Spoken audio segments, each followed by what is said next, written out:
बिस्मिल्लाहिर्रहमानिर्रहीम। अस्सलाम वालेकुम रहमतुल्लाहि व बरकातुहू। आज का मुख्तसर और कीमती नुस्खा वो है प्रोस्टेट के मतलब। प्रोस्टेट बुनियादी तौर पर गुदूदें होती हैं जो आपके मसाने के अंदर आपके पेशाब को कंट्रोल करती हैं।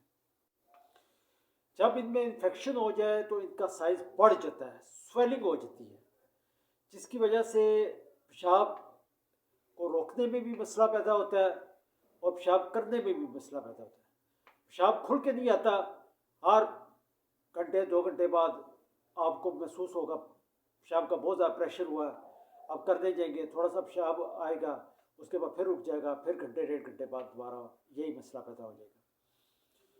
तो इसका ऑपरेशन करवाया जाता है, लेकिन ऑपरेशन की भी गारंटी नहीं है कि ऑपरेशन के बाद ये दोबारा ना हो, दोबारा भी सूज सकती है, दोबारा भी स्वेलिंग हो सकती है। आज मैं आपको एक मुख्तसर सा नुस्खा बताऊंगा जिसपे अमल करते हुए आप इंशाल्लाह प्रोस्टेट से हमेशा के लिए निजात हासिल कर लेंगे बगैर किसी ऑपरेशन करवाए।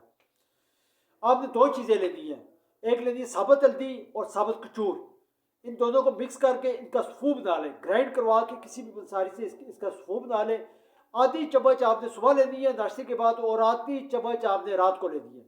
इंशाल्लाह अल्लाह का हुक्म हुआ तो आप 1.5-2 माह बाद आपका प्रोस्टेट बिल्कुल नॉर्मल साइज पे आ जाएंगे और बगैर ऑपरेशन के इंशाल्लाह आप ठीक हो जाएंगे। इस नुस्खे पर खुद भी अमल करें और आगे लोगों को बताएं। अस्सलाम वालेकुम रहमतुल्लाहि व बरकातुहू।